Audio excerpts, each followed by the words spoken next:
नमस्कार दोस्तों, स्वागत है आप सभी का आपके अपने YouTube channel all exam guide गुरु पर। दोस्तों बहुत ही शानदार वीडियो होने वाला है। इस वीडियो में हम 100 क्वेश्चंस पढ़ेंगे। हाल ही में जो एनटीपीसी हुआ है उसमें दिसंबर से लेकर अभी तक जो भी प्रश्न पूछे गए हैं, इंपॉर्टेंट क्वेश्चन मैंने छांटकर इसमें 100 प्रश्नों का वीडियो बनाया है। ये वीडियो फ्री है और ग्रुप डी के लिए तो रामबाण है, और भी बाकी परीक्षाओं के लिए भी आप ये क्वेश्चन पढ़ सकते हैं। फ्री वीडियो है, फैला देना, क्योंकि इसकी सीरीज में जारी रखूंगा, रोज आपको 100 क्वेश्चन दूंगा। अगर आप इसका 1000 क्वेश्चन का पीडीएफ चाहते हैं तो कमेंट करें, हम आपके कमेंट पर लिंक शेयर कर देंगे।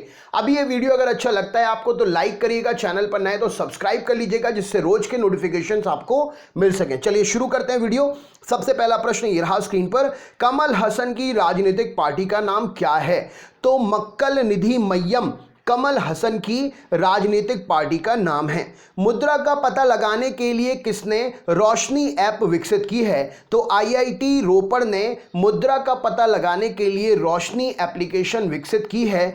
आप इस मुद्रा एप्लीकेशन के द्वारा आपके हाथ में जो नोट है उसके बारे में जानकारी ले सकते हैं। ग्लोबल इन्वेस्टर्स शिखर सम्मेलन किस शहर में आयोजित किया गया था? तो ग्लोबल इन्वेस्टर्स शिखर सम्मेलन चेन्नई में आयोजित हुआ था। दूसरा विश्व एकीकृत चिकित्सा मंच कहां आयोजित किया गया? तो दूसरा विश्व एकीकृत चिकित्सा मंच गोवा में आयोजित हुआ था। यस बैंक का एमडी और सीईओ किसे नियुक्त किया गया है? तो नवनीत गिल को यस बैंक का एमडी और सीईओ नियुक्त किया गया है। विश्व स्तर पर तीसरा सबसे मूल्यवान आईटी सेवा ब्रांड कौन बन गया है? तो विश्व स्तर पर तीसरा सबसे मूल्यवान आईटी सेवा ब्रांड टीसीएस बन गया है। रेलवे पुलिस बल की महिला टीम जयमती वाहिनी किस राज्य में शुरू की गई? तो रेलवे पुलिस बल की महिला टीम जिसका नाम जयमती वाहिनी है, असम राज्य में शुरू की गई। टाटा मुंबई मैराथन का खिताब किसने जीता? तो टाटा मुंबई मैराथन का खिताब कोसमोस लागार्ट ने जीता। National consultants on child protection के लिए पहले संस्करण का आयोजन कहां पर किया गया? तो national consultation on child protection के लिए पहले संस्करण का आयोजन नई दिल्ली में हुआ। श्रीलंका में सेंट्रल बैंक को आरबीआई से कितने मिलियन अमेरिकी डॉलर का ऋण प्राप्त हुआ है? तो श्रीलंका के सेंट्रल बैंक को आरबीआई ने 400 मिलियन अमेरिकी डॉलर का ऋण दिया है, कर्ज दिया है। फेसबुक इंडिया के नए उपाध्यक्ष और एमडी के रूप में किसे नियुक्ति मिली है? तो अजीत मोहन को फेसबुक इंडिया के नए उपाध्यक्ष और एमडी के रूप में नियुक्ति मिली है। केंद्रीय लोक निर्माण विभाग के साथ किसने 5 वर्षों के लिए ऊर्जा दक्षता के निर्माण में सहयोग पर हस्ताक्षर किए हैं? तो ऊर्जा दक्षता ब्यूरो ने केंद्रीय लोक निर्माण विभाग के साथ में ऊर्जा दक्षता के निर्माण में सहयोग के लिए हस्ताक्षर किए हैं। 12वें जयपुर साहित्य उत्सव का शुभारंभ किस शहर में हुआ? तो यह शुभारंभ जयपुर में हुआ। राष्ट्रीय मानव अधिकार आयोग का महासचिव किसे नियुक्त किया गया है? तो उज्जीवन लघु वित्त बैंक राष्ट्रीय मानवाधिकार आयोग का महासचिव जो है उज्जीवन को नियुक्त किया गया है। राइट आंसर हो जाएगा उज्जीवन जी को। अगला क्वेश्चन देखते हैं, किस राज्य की सरकार ने स्मार्ट विलेज कैंपेन के लिए 385 करोड़ रुपए की मंजूरी दी है? तो पंजाब राज्य सरकार ने ये 385 करोड़ रुपए की मंजूरी दी है। Hotel booking platform night stay का अधिग्रहण किसने कर लिया है? तो hotel booking platform night stay को खरीद लिया है पेटीएम ने। संघ लोक सेवा आयोग के सदस्य कौन बने हैं? तो राजीव नयन चौबे संघ लोक सेवा आयोग के सदस्य बने हैं। भारत पर्व का समारोह का समापन कहां पर हुआ? तो नई दिल्ली में हुआ। किस राज्य की सरकार ने अटल सेवा केंद्र को राजीव गांधी सेवा केंद्र के रूप में बदलने का ऐलान किया है? तो राजस्थान सरकार ने अटल सेवा केंद्र को राजीव गांधी सेवा केंद्र के रूप में बदलने का ऐलान किया है। किस राज्य सरकार ने सामाजिक सुरक्षा पेंशन में 200 रुपए प्रति माह की बढ़ोतरी की है? तो ओडिशा राज्य सरकार ने बढ़ोतरी की है। गुजरात के गांधीनगर में आयोजित वाइब्रेंट गुजरात समिट के 9वें संस्करण की थीम क्या थी? तो एक नए भारत को आकार देना। प्रधानमंत्री नरेंद्र मोदी ने डॉक्टर विक्रम साराभाई की प्रतिमा का अनावरण कहां किया? तो अहमदाबाद में किया। काउंसिल फॉर लेदर एक्सपोर्ट्स का नया अध्यक्ष कौन नियुक्त हुए हैं? तो अकील अहमद नियुक्त हुए हैं। प्रधानमंत्री ग्राम सड़क योजना के तहत कितनी राशि आवंटित करने की घोषणा की गई है? तो 19,000 करोड़ रुपए आवंटित करने की घोषणा हुई है। राष्ट्रीय बालिका दिवस 2019 की थीम क्या है? तो एक उज्जवल कल के लिए लड़कियों को सशक्त बनाना थीम है। भारत ने इलेक्ट्रिक वाहनों के विस्तार योजना के लिए किस देश को आमंत्रित किया है? तो ये चीन को आमंत्रित किया था, लेकिन अब कैंसिल कर दिया गया है। नॉर्वे सरकार पेंशन फंड ग्लोबल ने भारत में कितने मिलियन डॉलर का पोर्टफोलियो निवेश किया है? तो नॉर्वे की सरकार ने भारत में 12 बिलियन डॉलर का पोर्टफोलियो निवेश किया है। CII भागीदारी शिखर सम्मेलन का 25वां संस्करण कहाँ आयोजित किया गया? तो मुंबई में आयोजित किया गया। छठे वार्षिक women of India organic festival का आयोजन कहाँ हुआ? तो चंडीगढ़ में हुआ। 29वां भारतीय पेंट सम्मेलन कहाँ आयोजित हुआ? तो आगरा, उत्तर प्रदेश में हुआ। स्वर्गीय सत्यजीत रे के नाम पर लाइफ टाइम अचीवमेंट अवार्ड किसे मिला? तो बुद्धदेव दास गुप्ता को मिला। भारतीय केंद्रीय जांच ब्यूरो का नया मुख्य सूचना अधिकारी और प्रवक्ता किसे नियुक्त किया गया है? तो नितिन वाकनकर को नियुक्त किया गया है। नेशनल स्टॉक एक्सचेंज के अध्यक्ष के रूप में किसने इस्तीफा दे दिया? तो अशोक चावला ने इस्तीफा दे दिया। राष्ट्रीय अल्पसंख्यक आयोग का सचिव किसे नियुक्त किया गया है? तो PN सुकुल को नियुक्त किया गया है। गणतंत्र दिवस पत्रकारिता पुरस्कार से किसे सम्मानित किया गया? तो DN चक्रवर्ती को सम्मानित किया गया। कोलंबिया में भारत के राजदूत के रूप में किसे नियुक्ति मिली है? तो संजीव रंजन को नियुक्ति मिली है। काला घोड़ा कला महोत्सव का उद्घाटन किस शहर में किया गया? तो मुंबई में किया गया। किस राज्य सरकार ने प्रोजेक्ट गौशाला के तहत राज्य में अगले 4 महीने में 100 गौशाला खोलने का निर्णय दिया है? तो मध्य प्रदेश सरकार ने निर्णय दिया है। गायों की सुरक्षा को लेकर किस आयोग की स्थापना हुई? तो राष्ट्रीय कामधेनु आयोग की स्थापना की घोषणा हुई है। राष्ट्रीय गोकुल मिशन के लिए आवंटन को बढ़ाकर कितने करोड़ रुपए कर दिया गया? तो यहां पर ये जो है बढ़ाकर 100 करोड़ रुपए कर दिया गया है गोकुल मिशन को बढ़ाकर। नेक्स्ट क्वेश्चन देखते हैं। किस देश ने चीन के साथ में व्यापारिक समझौता खत्म करने का निर्णय लिया है? तो मलेशिया ने यह निर्णय लिया है। मदुरै एम्स की आधारशिला किसने रखी है? तो मदुरै में एम्स बनाने की आधारशिला प्रधानमंत्री जी ने रखी है।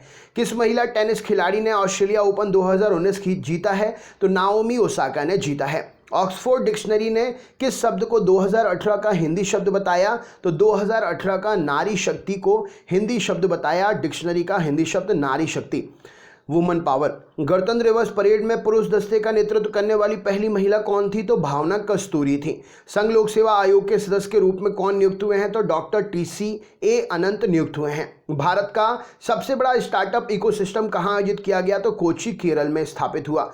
एक्सिस बैंक के मुख्य क्रेडिट अधिकारी के रूप में किसे नियुक्ति मिली है? तो दीपक माहेश्वरी को नियुक्ति मिली है। किस राज्य की सरकार ने युवा स्वाभिमान योजना शुरू की? तो मध्य प्रदेश सरकार ने शुरू की है। किस राज्य सरकार ने प्रवासी लाभांश पेंशन योजना शुरू की? तो केरल सरकार ने शुरू की है। अटल सेतु का उद्घाटन कहाँ हुआ? तो गोवा में हुआ। उत्तराखंड का पहला ट्यूलिप उद्यान कहाँ पर बनाया जाएगा? तो पिथौरागढ़ में बनेगा। RDP इंडिया ऐप किस मंत्रालय ने लॉन्च किया है? तो RDP इंडिया ऐप रक्षा मंत्रालय ने लॉन्च किया है। WHO का क्षेत्रीय निदेशक किसे नियुक्त किया गया? तो पूनम क्षेत्रपाल को नियुक्त किया गया है। 8वीं राष्ट्रीय आइस हॉकी चैंपियनशिप किस टीम ने जीती? तो ITBP ने जीती। एंटी रेडिएशन मिसाइल का सफलतापूर्वक परीक्षण किसने किया? तो DRDO ने किया।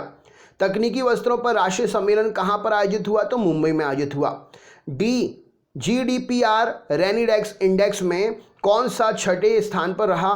तो भारत GDPR रेडीनेस इंडेक्स में छठे स्थान पर रहा। Right answer. Universal basic income लागू करने वाला पहला भारतीय राज्य कौन बना? तो सिक्किम राज्य बना। ये ऑल इंडिया रेडियो ने 64वीं अपनी राष्ट्रीय संगोष्ठी कहां पर आयोजित की? तो चेन्नई में आयोजित की थी। किस राज्य के मुख्यमंत्री ने जीवन संपर्क परियोजना की घोषणा की थी? तो ओडिशा राज्य के मुख्यमंत्री ने यह घोषणा की है। हज पर GST 18% से घटाकर कितने प्रतिशत कर दी गई है? 5% कर दी गई है। नितिन गडकरी ने किस राज्य में 4 राजमार्ग परियोजनाएं शुरू की हैं? तो राजस्थान में शुरू की हैं। भारत के पहले भौगोलिक संकेतक स्टोर का उद्घाटन कहाँ हुआ? तो गोवा में उद्घाटन हुआ है। सुमन कुमारी किस देश की पहली महिला हिंदू सिविल जज बनी है? पाकिस्तान की बनी है। विश्व का दूसरा सबसे बड़ा क्रूड स्टील निर्माता देश कौन सा बन गया है? तो भारत इस प्रश्न का सही उत्तर हो जाएगा। किस राज्य की सरकार ने राज्य में 250 सरकारी स्कूलों में 11,000 नई कक्षाओं का निर्माण का उद्घाटन किया है? तो दिल्ली राज्य सरकार ने किया है। भारत ने किस देश के साथ में कला और संस्कृति के क्षेत्र में समझौता किया है? तो मंगोलिया के साथ किया है। पाकिस्तान के नए मुख्य न्यायाधीश के रूप में कौन नियुक्त हुए हैं? तो आसिफ सईद खोसा नियुक्त हुए हैं। कर्नाटक उच्च न्यायालय का कार्यवाहक मुख्य न्यायाधीश किसे नियुक्त किया गया है? तो न्यायमूर्ति लिंगप्पा नारायण स्वामी को नियुक्त किया गया है। भारतीय पैनोरामा फिल्म महोत्सव कहां पर आयोजित हुआ? तो नई दिल्ली में आयोजित हुआ। किस राज्य सरकार ने किसानों के लिए 50,000 करोड़ रुपए की कृषि ऋण माफी योजना जय किसान ऋण मुक्ति योजना शुरू की? तो मध्य प्रदेश सरकार ने शुरू की। नमक सत्याग्रह का उद्घाटन कहां पर हुआ? तो गुजरात में नमक सत्याग्रह का उद्घाटन हुआ और मध्य प्रदेश के मुख्यमंत्री ने भी इसमें भाग लिया। फेडरल बैंक का नया अध्यक्ष किसे नियुक्त किया गया है? तो दिलीप सदरंगानी को नियुक्त किया गया है। महात्मा गांधी और विश्व शांति नामक प्रदर्शनी कहां पर आयोजित हो गई? तो महात्मा गांधी और विश्व शांति नामक प्रदर्शनी नई दिल्ली में आयोजित हुई। किस राज्य की सरकार ने गंगा एक्सप्रेस वे के निर्माण को मंजूरी दी है? तो उत्तर प्रदेश सरकार ने मंजूरी दी है। ब्लूमबर्ग इनोवेशन इंडेक्स में कौन सा देश शीर्ष पर है? तो दक्षिण कोरिया शीर्ष पर है। सीरिया और ईरान देशों ने कितने समझौते पर हस्ताक्षर किए हैं? तो 11 समझौता और ज्ञापनों पर हस्ताक्षर किए हैं। साहित्य अकादमी पुरस्कार समारोह में हिंदी भाषा के लिए किस साहित्यकार को पुरस्कृत किया गया? तो चित्रा मुदगल को पुरस्कृत किया गया। स्वस्थ भारत यात्रा के अंतर्गत किस राज्य को सर्वश्रेष्ठ राज्य पुरस्कार दिया गया? तो स्वस्थ भारत यात्रा के तहत तमिलनाडु को सर्वश्रेष्ठ राज्य का पुरस्कार मिला। केंद्र सरकार ने सूखा प्रभावित इलाकों के लिए सहायता के तौर पर किस राज्य को अब तक सबसे बड़ा पैकेज दिया है? तो महाराष्ट्र को सबसे बड़ा पैकेज दिया है। एक दिवसीय कछुआ महोत्सव कहां पर आयोजित हुआ? तो पूरी ओडिशा में एक दिवसीय कछुआ महोत्सव मनाया गया। प्रधानमंत्री आवास योजना शहरी मिशन के तहत घर बनाने के लिए global housing technology challenge India कहां पर लॉन्च हुआ है? तो दिल्ली में लॉन्च हुआ है। वित्त मंत्रालय ने सार्वजनिक क्षेत्र के बैंकों को पहले चरण में सरकार की इक्विटी को कम से कम कितने प्रतिशत तक लाने के लिए कहा है? तो 52% तक लाने के लिए कहा है। एनसी के नए निदेशक के रूप में कौन बने हैं? तो यहां पर सही उत्तर हो जाएगा राजीव चोपड़ा। किस हाई कोर्ट ने दवाइयों की ऑनलाइन बिक्री की अनुमति दी है? मद्रास हाई कोर्ट ने दी है। किस देश ने एबर नामक आम डिजिटल मुद्रा लॉन्च की है? तो आम डिजिटल मुद्रा एबर नाम की ये संयुक्त अरब अमीरात ने लॉन्च की है। एरोस्पेस इंडस्ट्री ने भारतीय नौसेना के साथ में समझौता घोषणा। तो इजराइल की एरोस्पेस इंडस्ट्री ने भारतीय नौसेना के साथ में समझौते की घोषणा की है। आईआईटी की टीम ने नदी की धारा से बिजली बनाने वाली डिवाइस टेस्ट की है। तो आईआईटी रुड़की ने नदी की धारा से बिजली बनाने वाली डिवाइस को टेस्ट किया है। श्री लाल शुक्ल स्मृति साहित्य से किस लेखक को सम्मानित किया गया? तो रामधारी सिंह दिवाकर को, इस लेखक को श्री लाल शुक्ल स्मृति साहित्य से सम्मानित किया गया। पहले एशियाई बल्लेबाज कौन बने हैं? वसीम जाफर ओडीआई में। फिर विराट कोहली भी आ गए हैं हम इसमें। एयर इंडिया ने किस शहर के लिए अपनी हवाई सेवा फिर से शुरू कर दी है? तो नजफ के लिए शुरू कर दी है। किस अंतर्राष्ट्रीय संगठन ने the future of rail report प्रकाशित की है? तो अंतर्राष्ट्रीय ऊर्जा एजेंसी ने यह रिपोर्ट प्रकाशित की है। राष्ट्रीय संग्रहालय संस्थान के नए परिसर का उद्घाटन किस शहर में किया गया? तो नोएडा में किया गया। जीएसटी काउंसिल द्वारा गठित 8 सदस्यीय ग्रुप ऑफ मिनिस्टर के प्रमुख का नाम क्या है? तो सुधीर मुनंगटीवार इनका नाम है। प्रधानमंत्री नरेंद्र मोदी ने किस राज्य में 44,000 करोड़ रुपए की विकास परियोजना का उद्घाटन किया? तो जम्मू कश्मीर में। अमेरिका के किस शहर में दुनिया का सबसे महंगा और सबसे बड़ा स्पोर्ट्स कॉम्प्लेक्स बन रहा है? तो इंगलवुड में बन रहा है। बेहतर शैक्षणिक गतिविधि के लिए किस स्कूल की वाइस प्रिंसिपल सुनीता खन्ना को द्रोणाचार्य सम्मान से सम्मानित किया गया? तो दून पब्लिक स्कूल की प्रिंसिपल के लिए सम्मानित किया गया। अमेरिका की पहली हिंदू सांसद तुलसी गबार्ड ने किस वर्ष में होने वाले राष्ट्रपति चुनाव के लिए आधिकारिक घोषणा की है? तो 2020 में उन्होंने चुनाव लड़ने की घोषणा की थी, है ना। मुख्य रूप से किस राज्य की आकांक्षाओं को पूरा करने के लिए एक नया डीडी अरुण प्रभा चैनल शुरू किया गया है? तो अरुणाचल प्रदेश की आकांक्षाओं को पूरा करने के लिए नया DD channel DD Arun Prabha शुरू किया गया है। Right answer. दोस्तों ये थे 100 क्वेश्चन मोस्ट इंपॉर्टेंट एनटीपीसी में पूछे गए प्रश्न हैं, इनको याद कर लीजिए, हर एग्जाम के लिए इंपॉर्टेंट है। वीडियो अच्छा लगा हो तो लाइक करिएगा, चैनल पर नए हैं तो सब्सक्राइब जरूर कर लीजिएगा और अपने दोस्तों को भी जरूर शेयर करिएगा। मिलते हैं अगले वीडियो में। बहुत बहुत धन्यवाद। आपका दिन शुभ हो।